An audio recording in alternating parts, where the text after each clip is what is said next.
பலப்படுத்த நீ பலனடைந்திட உன்னை மறுபடியும் பலத்தில் நிரப்ப பலத்தால் இடை கட்ட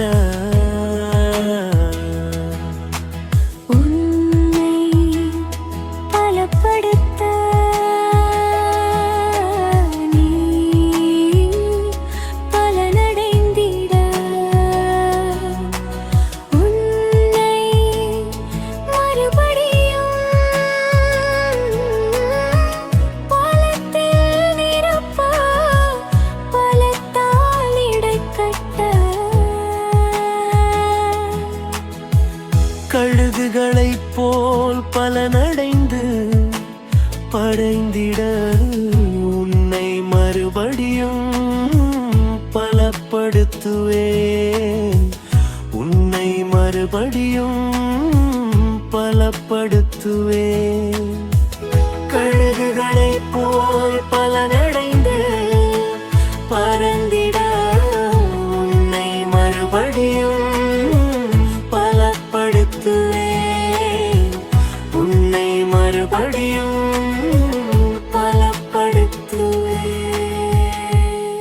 பிரியமானவர்களே, இன்றைக்கு நீங்கள் பலப்படும்படியாய் ஒரு வார்த்தை ஆண்டவர் உங்களுக்கு சொல்றாரு.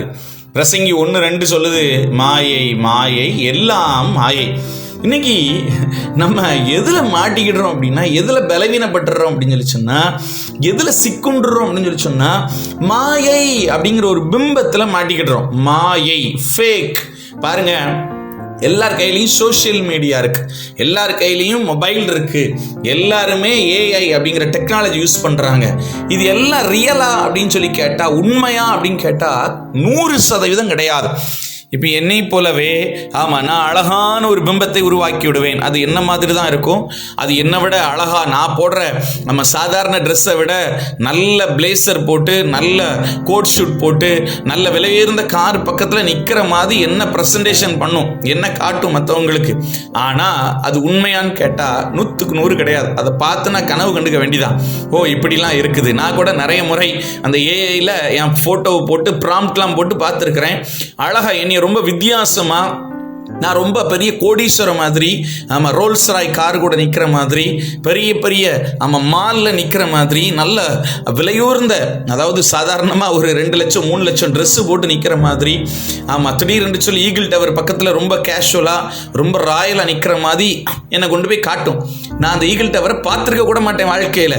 ஆனால் என்னை அங்கே கொண்டு போய் காட்டிடுது. என்ன அப்படின்னா, மாயை, ஒரு ஃபேக், ஒரு மாயையான காரியத்தை பிசாசு நம்மளை இன்னைக்கு தூண்டிக்கொண்டே இருக்கிறான். இன்றைக்கு ஆண்டவர் உங்களை பார்த்து சொல்றாரு, நம்ம அதுல பலவீனப்பட்டுறோம். எப்படி பலவீனப்பட்டுறோம் தெரியுமா? சரி, அங்க போலாமே, அங்க போறதுக்கு ஆசையா இருக்கு.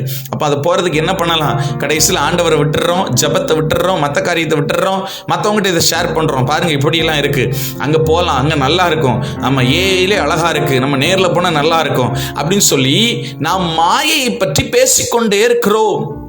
ஃபேஸ்புக்கில் பழகிறவங்ககிட்ட, ஆமாம், வாட்ஸ்அப்பில், இன்ஸ்டாகிராமில், ஆமாம், எக்ஸ் வலைத்தளத்தில் பரவுறவங்ககிட்ட, பேசுகிறவங்ககிட்ட, ஆமாம், நம்ம நம்ம காரியத்தை ஷேர் பண்ணி அவங்கள பார்க்கலாமா, அவங்ககிட்ட பேசலாமா? பார்த்தா மொத்தமும் மாயை, மாய பிம்பம். அதுவும் பார்த்தீங்கன்னா இன்னைக்கு இருக்கிற வாலிபர்கள் ஆமாம் மோசமான ஒரு நிலைமையில் இருக்கிறாங்க. நடக்காத ஒரு காரியத்திற்காகவும், செயல்படாத ஒரு சூழ்நிலைக்காகவும், ஆமாம், அவங்க ஃபேக்காக தேவையில்லாமல் அவர்களோடு பேசி பழகி ஏமாந்து போய் விடுகிறார்கள். ஏமாந்துடுறாங்க. மாயை. நீங்க பலவீனப்படுறதுக்கு காரணமே, உங்களை பலவீனப்படுத்துறதும் பலவீனமாகிறதுக்கு காரணமே மாயை, ஃபேக், மாயையான பிம்பம். இன்னைக்கு ஆண்டவர் உங்களோட பேசிட்டு இருக்காரு. சகோதரா சகோதரியே, நீ, உன் கணவர் அல்லது உன் மனைவி, உங்கள் பிள்ளைகள், உங்களுடைய வேலை, கர்த்தர் உங்களுக்கு கொடுத்த மகிமை, உங்களுக்கு கொடுத்த சபை, உங்களுக்கு கொடுத்த ஊழியத்தின் பாதைகள், ஊழியர்கள், உங்களுக்கு கொடுத்த நன்மையான வார்த்தைகள், வேதாகமம், நீங்களும் ஆண்டவரும் ஜெபிக்கிற ஜெபம், இதுதான் உண்மை. இதுல நிலைச்சு நில்லுங்க. குடும்பத்தோட நிலைச்சு நிற்கிறீங்களா? பிள்ளைகளோட நிலைச்சு நிற்கிறீங்களா? வேதத்தை ஒழுங்கா வாசிக்கிறீங்களா? மனைவியோட ஒழுங்கா நேரத்தை செலவு பண்றீங்களா? இல்லை அப்படின்னு சொல்லி சொன்னா வேற வேற சிந்தனையில் வேற வேற காரியத்தை மாயையா யோசிக்கிறீங்களா? நிறைய பேர் ஆமாம் மனைவியை விட்டுட்டு வேற மனைவி, ஆமாம் கணவனை விட்டுட்டு வேற கணவர் இருக்கும்போதே, மனைவி இருக்கும்போதே, பிள்ளைகள் இருக்கும்போதே தவறு செய்ய துணிகிறார்கள். மாயை. கேட்டா சொல்றாங்க, என்கிட்ட அன்பா இருக்கிறாரு, என்கிட்ட பாசமா இருக்கிறாரு, என்கிட்ட ரொம்ப நேசமா இருக்கிறாரு. மாயை மாயை மாயை. தேவை முடிஞ்சவன கலட்டி விட்டுட்டு போயிட்டே இருப்பாங்க. தேவை முடிஞ்சவன உன்னை தூக்கி கருவேப்பிலை மாதிரி வீசி விட்டு போய்கொண்டே இருப்பார்கள். கவனமாயிரு சகோதர சகோதரியே, நீ மாயையில் விழுந்து விடாதே, மொத்தமும் வாழ்க்கையை முடித்து விடாதே. இன்னைக்கு இந்த காலத்தில் நீங்கள் ரகசியமாக ஏதாவது ஒரு காரியத்தில் விழுந்திருந்தீங்க அப்படின்னு சொல்லி சொன்னால் எழுந்து கொள்ளுங்கள். மாயை விழுந்து விடாதீர்கள். மாயை உங்களை ஒன்றுமில்லாமல் மாற்றிவிடும், அழிவுக்கு கொண்டு போய் நிறுத்திவிடும். கவனமாயிருங்கள். மாயை மாயை எல்லாம் மாயை. தொடர்ந்து நாளை தினமும் இதே போல இன்னொரு மகிமையின் வார்த்தையை பலப்படுவதற்கு ஆண்டவர் உங்களோடு பேச விரும்புகிறார். தொடர்ந்து கேளுங்க. கர்த்தர் உங்களை ஆசீர்வதிப்பார். God bless you.